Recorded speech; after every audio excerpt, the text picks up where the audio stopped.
Il faut que nous débarrassions nos institutions, nos constitutions et nos lois des scories que les siècles de mimétisme y ont déposées. La souveraineté intellectuelle qui conditionne toutes les autres dimensions de la souveraineté est lui-même et elle-même un processus qui se déploie en un certain nombre d'étapes. La première, c'est la déconstruction des idéologies de domination, les systèmes racistes et infantilisants.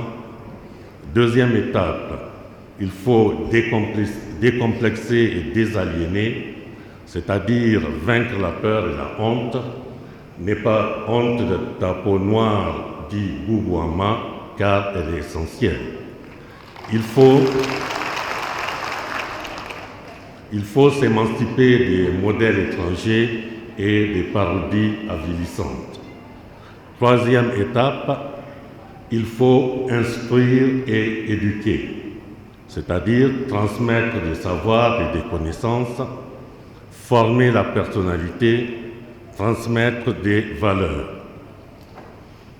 Quatrième étape, il faut vulgariser, rendre les savoirs accessibles au plus grand nombre par l'enseignement, par la sensibilisation notamment. Mais que faut-il faire pour que la souveraineté ne soit pas seulement un concept, pour qu'elle devienne une attitude et un comportement?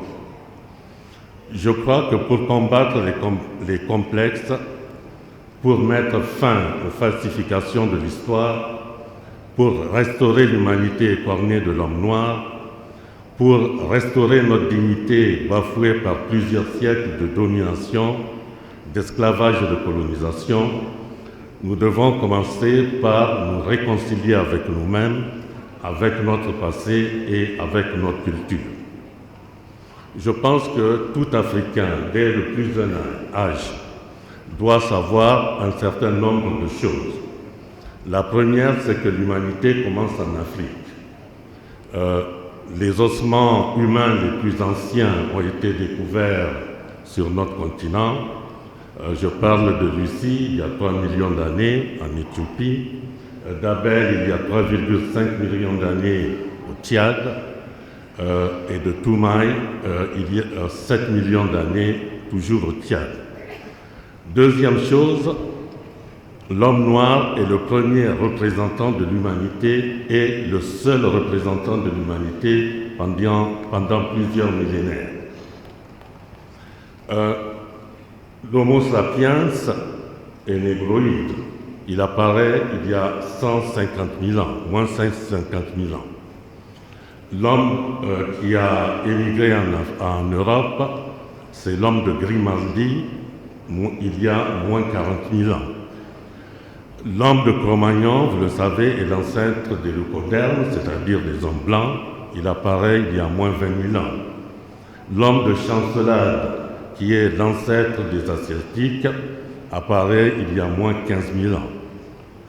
Les Sémites apparaissent dans l'histoire il y a moins 3 000 ans. Troisième chose donc, toutes les races humaines sont issues directement ou indirectement de la race noire. De ce point de vue, nous ne pouvons pas être racistes parce que nous sommes en chacun des hommes. Quatrième chose, c'est à partir de l'Afrique que les autres continents ont été peuplés par le détroit de Gibraltar et l'isthme de Suez. Cinquième chose, on le sait parfaitement, la différenciation des races s'est opérée en Europe du Sud sous l'influence du climat et de l'environnement. Donc, le premier habitant de l'Europe, l'homme de Grimaldi est un noir, comment dire, de Cro-Magnon. L'homme de Chancelade est un métis, quant à lui, de Grimaldi et de Cro-Magnon.